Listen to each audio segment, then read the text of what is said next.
A very good morning to our panel of speakers and all attendees, and welcome to our KPM webinar series. Thank you, everyone, for making the time to be with us today. The title of our webinar today is Strengthening HIP, the New Norm. Hi, I'm Julie Rahidayu from ELTC. Today's webinar is mainly aimed at sharing. Okay, we go to the next slide, please. Okay, first, information on HIP activities for 2020. Second, strategies that can be used to implement and strengthen HIP in times of post-MCO.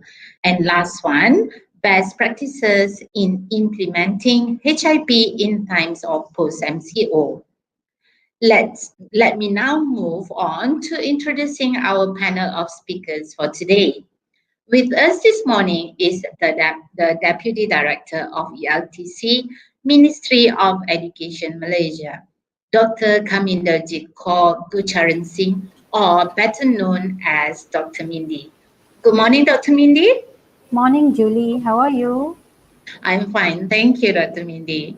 Thank you for sparing your time to be with us. I am sure we can learn a lot from you today. We also have Puan Sheila Adelina Ramasamy from ELTC. Good morning, Puan Sheila. Good morning, Julie. Good morning, everyone. Morning to you too. Puan Sheila is the head of unit for the documentation and publication department at ELTC, and also the work stream leader for HIP. At the same time, today we are very privileged to have with us Ms. Maizatul Sarah. Good morning, Ms. Sarah. Good morning, Miss Julie. Good morning, everyone. It's a pleasure to be here. Yes, us too. Okay, Miss Sarah is a teacher from SK Desa Cempaka Nilai, Negeri Sembilan. She will be sharing on the HIP activities which she has conducted in her school during the MCO and post-MCO period. Now, without further ado, I would like to invite Dr. Mindy to begin the session. Over to you, Dr. Mindy. Thank you, Julie. A very good morning and welcome to today's webinar on strengthening HIP, the new norm.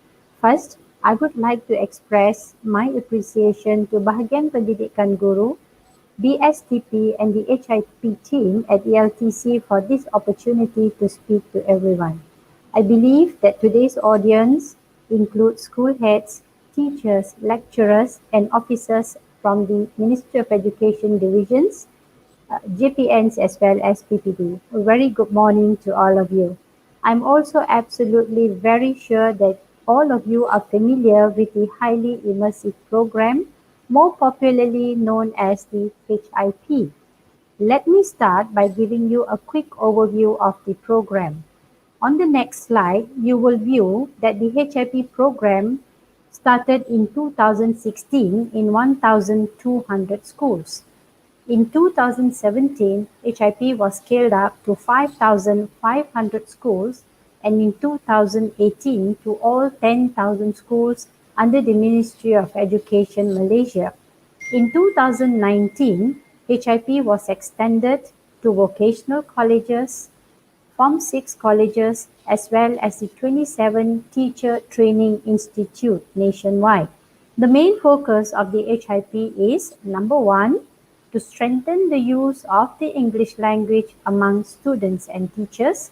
Two, to increase the participation of students and teachers in English language activities conducted in the school.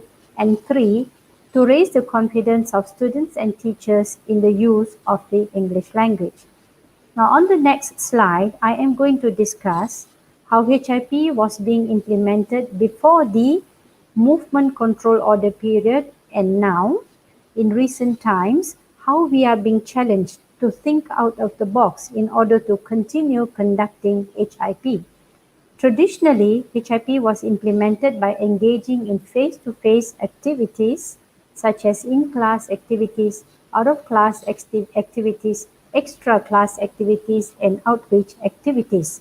There were also on-site events in schools such as colloquiums, carnivals, workshops, and many more.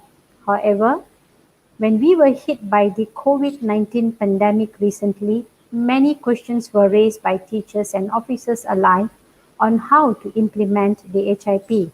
Some of the questions that were asked include: how can teachers implement HIP during the MCO as well as the post-MCO period? Number two, how can students participate in HIP activities in this new norm? And number three, when do teachers conduct HIP activities? Ladies and gentlemen, during the MCO and the post-MCO period, the Ministry of Education gave instructions to all teachers to continue to conduct teaching and learning activities via online. This was the start of a new norm in lesson delivery, where teachers started delivering lessons online. Thus, at that point in time, the educational fraternity became a buzz with many online platforms, such as, on the next slide you will see, Google Classroom, Zoom, Microsoft Teams, YouTube, Twitter, Facebook, and many more. Teachers started engaging in online webinars, creating instructional videos, exploring free online resources to support student learning.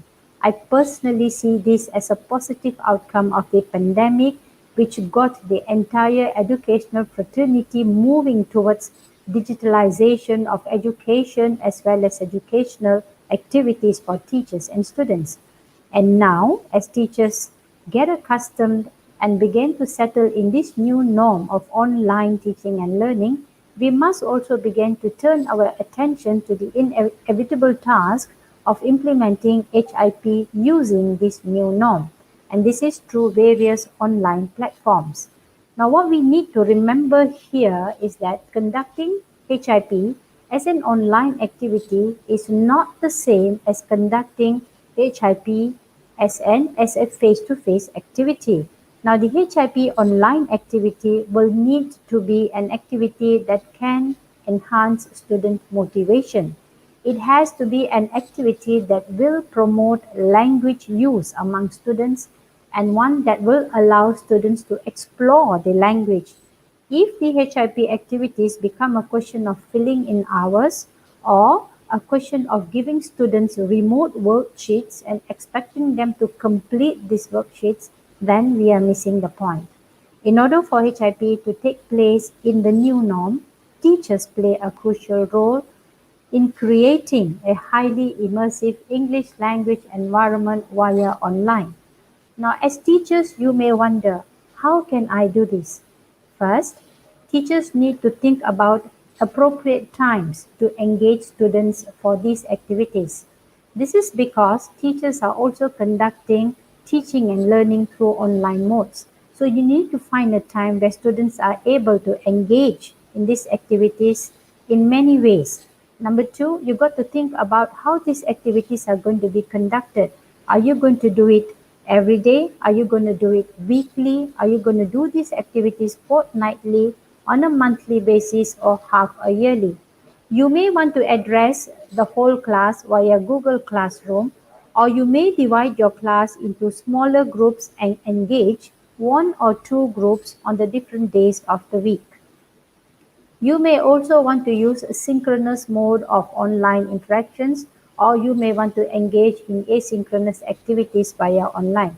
Let me give you an example. For example, if you want to encourage your students to engage in a communicative activities, you can invite your students online and get them to participate in oral communication activities such as storytelling, reading poems, singing English songs, and then getting students to upload these activities on YouTube or getting them to share these activities with friends via online platforms or apps such as WhatsApp, Telegram, or Instagram.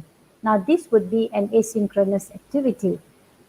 Another activity that I would like to share with you is on reading. To encourage reading, teachers can do read aloud sessions with students via Google Meet and Google Classroom. This would be synchronous in nature.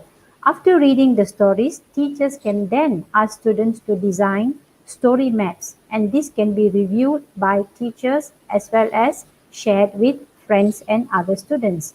Students can also be given links to go online and play language games, complete word puzzles, engage in some of the available online English language learning resources, and teachers can then assign timelines for students to complete the activities or tasks online. Now, using applications like SharePoint on Outlook or the Google Doc, teachers can engage students in problem-solving tasks in small groups, and students can share their experiences of working as a team. This will certainly instill values like collaboration and teamwork.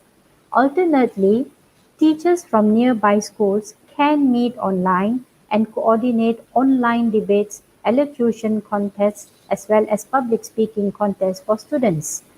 Google Meet, for example, can accommodate up to 250 participants at one time, and as such competitions can easily take place. But in order to do all this, you will need to schedule the time for your students to meet online to run these activities. Teachers can also do online workshops on remote language skills such as writing workshops, reading workshops, and many more. Now, the whole idea here is to ensure that students get the exposure to using the language for listening, speaking, reading, as well as writing. Of course, the other major question here is whose role is it to ensure that all the above mentioned suggestions or activities are done? Is this the sole responsibility of the English language teacher? Now, I would like to remind you here that HIP adopts the whole school approach. This means that every stakeholder in the school is responsible in ensuring that students enhance their English language. So these online activities for HIP can be carried out by teachers other than the English language teachers. To give you an example, maths and science teachers can get their students to run projects on maths and science by creating a SharePoint for students to develop projects together.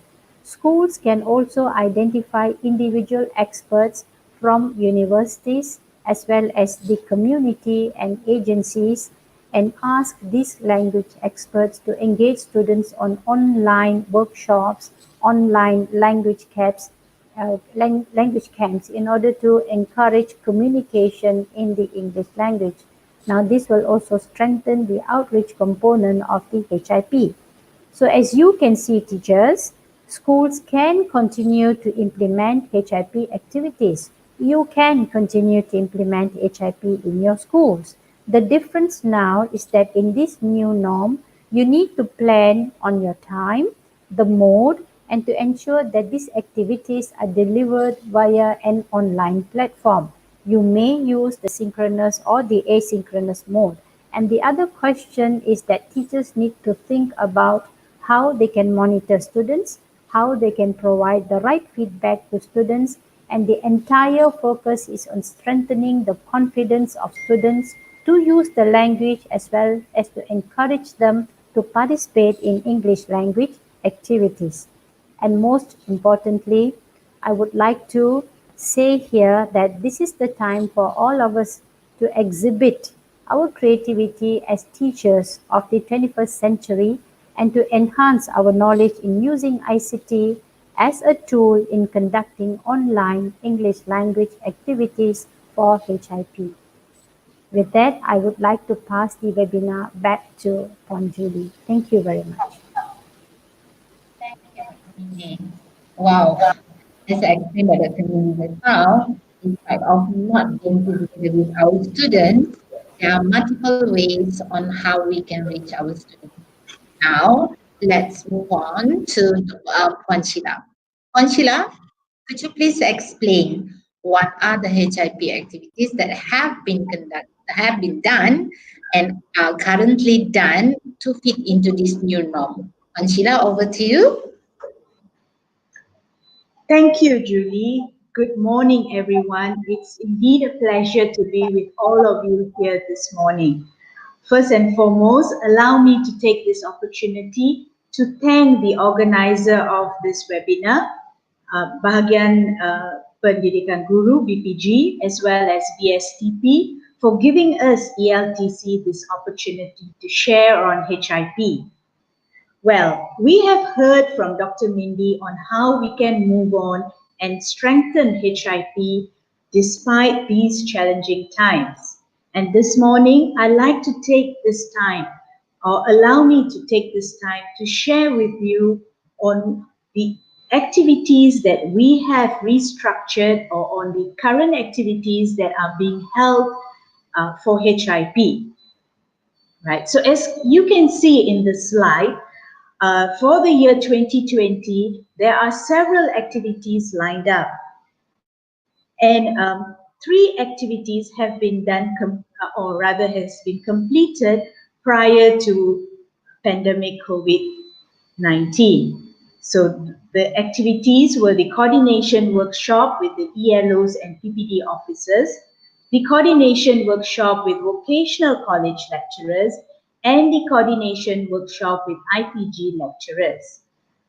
Then we were struck with pandemic COVID-19. So therefore, we have restructured all our activities onto an online mode. Our very first online activity began with the HIP discourse for school heads, or commonly known as Sesi Libat Urus Bersama Pemimpin Sekolah. With the assistance of the JPNs, Jabatan Pendidikan Negeri, as well as the Pejabat Pendidikan Negeri, PPDs, we were able to extend the Sesi Libat Urus Bersama Pemimpin Sekolah to almost 8,000 school heads nationwide. As of date, 5,255 school heads have completed the HIP discourse, and this is indeed a great achievement.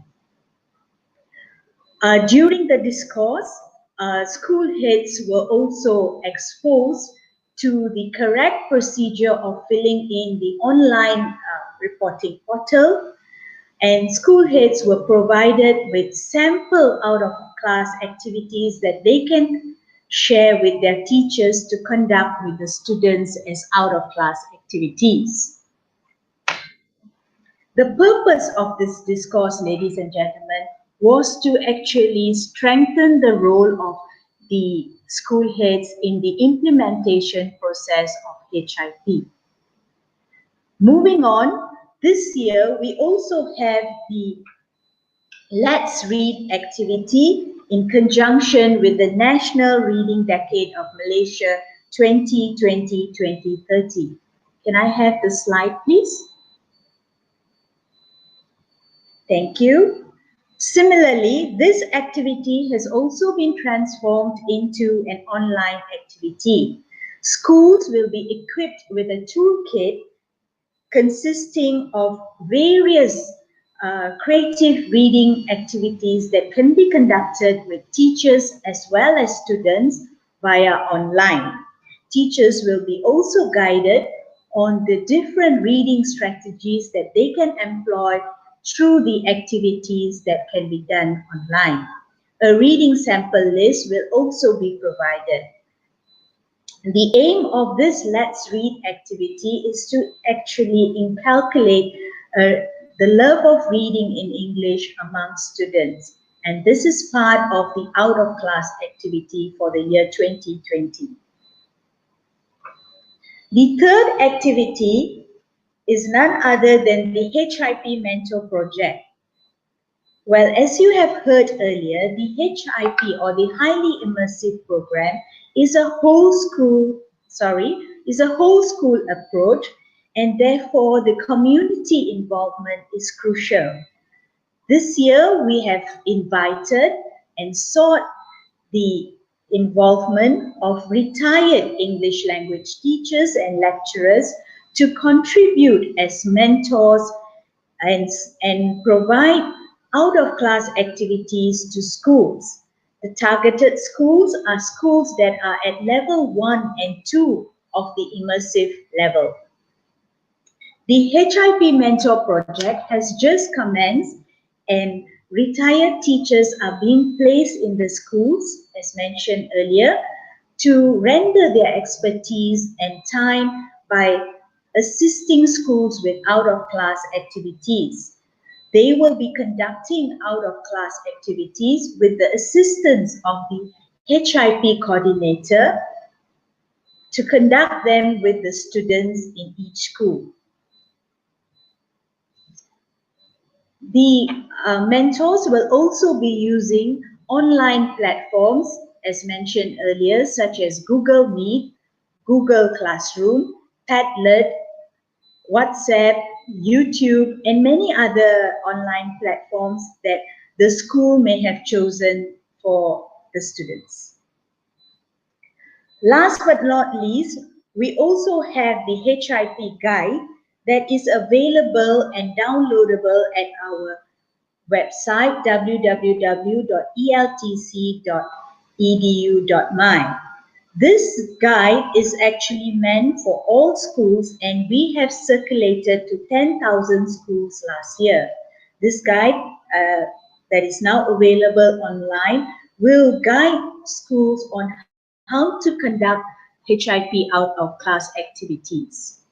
So these are some of the activities, ladies and gentlemen, that are lined up for 2020. And it is my sincere hope that all schools will come on board, and please do encourage students to take part actively in the HIP out-of-class activities. With that, thank you very much, and I pass this time back to Julie. Thank you, Sheila.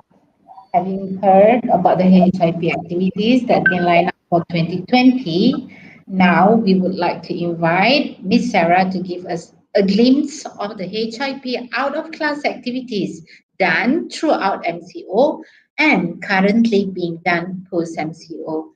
Miss Sarah? Thank you, Miss Julie. Assalamualaikum and a very good morning to everyone. I'm Sarah and I'm a teacher from Sekolah Kebangsaan Desa Cempaka in Nilai Negeri Sembilan. And before I share, I want to say that I was exposed to the highly immersive program back in 2016 whilst teaching in my previous school, Sekolah Kebangsaan Dato' Abdullah in Gemenceh, Tampin District. I found it to be an interesting program. However, like any other English teacher, I wasn't really anxious or worried about it because there were similar activities that were already being done in schools. And I hope that despite the movement control order, teachers will continue to feel confident carrying out these highly immersive program activities in schools. And today, I'd like to share on how the HIP has been carried out despite the movement control order in my school. So, all right, I know that many teachers have diligently prepared their own material to be used as input for their pupils. But I started small. I recorded audio clips of myself reading text or reciting poems, things that I couldn't find online, to be shared to my pupils so that they could listen to them, follow them, and get them to read along to the text. And I hope that it became a model for pupils to follow the pronunciation, the rhythm, and the tone of the language. And it's also safe to say that I do share readily available content on the internet. However, it was just a matter of searching for the right materials that I found appropriate for my pupils, and as well as looking at the suitability and practicality of using them as HIP activities. So for my classes, I mostly adopt and adapt from textbooks. A case in point is my Year 4 pupils' tasks and activities revolve mainly around the Get Smart Plus for Students book. And one example is when my Year 4 pupils learned about the curse of Tutankhamun in their students book. And for those of you who don't know, Tutankhamun is an ancient Egyptian pharaoh who was mummified, and it is believed that his tomb is cursed. So on my Google Classroom platform, I would start by getting pupils to listen to an audio clip of the story. And this audio clip was taken from the teacher's book of the Year 4 Get Smart Plus 4 book. And then students would then, at the bottom of the page, students were then to go on the internet and search for interesting facts about Tutankhamun and to create a PowerPoint presentation. So their presentation slides were to be uploaded on the Google Classroom platform. But I extended this task further, and I got pupils to record themselves presenting the facts in their most creative way possible. And needless to say, I was very happy and overwhelmed with the responses I got from my pupils. Some of them went to the extent of printing out a mask of a pharaoh and putting it on while presenting. 2 or 3 of them wrapped themselves in toilet paper, acted as mummies, presented their facts, and most of them edited their videos, took the time, edited their videos with fun facts that pop out as they present, while inserting photos of mummies, tombs, and pyramids, as well as background music. You know, those instrumental ancient Egyptian songs to be put in the background. So not only were they excited to showcase their work, I was excited to see their videos and to actually get them actively involved in these tasks. So moving on, I know that nowadays the kids are all about social media. So another HIP activity which I did with the help of other teachers from my school was with the use of Instagram. And as I noticed, a lot of the older pupils, like from year 4, 5, and 6, were using it. And I found interesting camera effects on Instagram that could be added onto a user's Insta story. So the effect you choose will automatically appear in the screen or on your forehead in this example, and you answer the prompts in live time. So I use these camera filters in my Insta stories while tagging my pupils, the pupils who follow me on Instagram. And after I use these filters, I noticed that more pupils from other classes requested to follow me on Instagram and messaged me asking how they could use these filters and whether they could tag other friends from other classes.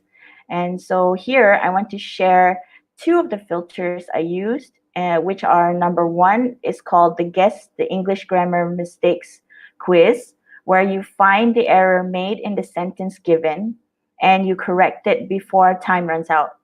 And the second one is called Spell Check. That's where you tilt your head left or right towards a tick or a cross, depending on whether the word is spelled correctly or not. And at the end, you'll get a score. So there are other language-themed camera filters that I found, which include quizzes on synonyms, articles, and even riddles. And if you want, you can even create your own filters using the AR Spark Studio, which I found was made public a few years ago. And I think if teachers have an account, whether personal or for school, with pupils befriending them or following you on Instagram, why not tag your pupils in these stories and encourage them to participate in these activities, as well as getting them to use their social media outlet in a more positive manner. I also found that pupils love online quizzes, and I believe pupils enjoy the gamification element of it. You know, as they are being ranked and scored among their classmates as they are answering each question. And as a HIP activity, I got my students to participate mainly through quizzes for grammar-related activities. Here, pupils would watch videos that I share. For example, a while ago, they learned about the simple past tense. So they would watch these videos on simple past tense use, whether it be the verb to be, regular or irregular verbs, as well as the simple past tense in question form. And then I'd create questions related to the content that they have watched. So once they have watched all the videos that I've shared with them, and as many times as they wanted to, and until they thought they were ready, they would go to the quiz link and answer. I think this also helps include all pupils, as there are pupils who may need more time to watch these videos and to digest the videos actually understand the content of the videos before answering the quiz. So basically, these are among some of the HIP activities which I had done during this movement control order, and I hope that it will continue afterwards. And I'd also like to share on the positive feedback received from parents regarding the HIT activities that were done during the MCO. Here's a sample of a mother being happy and grateful for her son's involvement in the activities. So finally, before I finish, I hope that with the sharing of my simple and practical activities, teachers continue to carry out or start carrying out, for those who haven't, HIP activities despite the movement control order, despite not being able to see our pupils face to face. And I say let's continue to create a language-rich environment for our students to use English. So with that, I thank you. Thank you, Ms. Sarah. Wow, there's a lot of that we can benefit by looking at her, what she have conducted and everything. Thank you again, Ms. Sarah, for sharing the insightful ways on how teachers could plan and conduct English language activities for students via online. I am sure that we have benefited a lot from her sample of activities that she has conducted with her students just now. Congratulations, Ms. Sarah. We have come to the end of our webinar. I would like to express my gratitude to Dr. Mindy, Puan Sheila, and not to forget our superb teachers, Ms. Sarah, for sharing useful and strategic ways on how to strengthen and conduct HIP activities in this new norm. Not to forget our hosts from BPG and also BSTP. Thank you very much. With that, I thank you again and have a great day.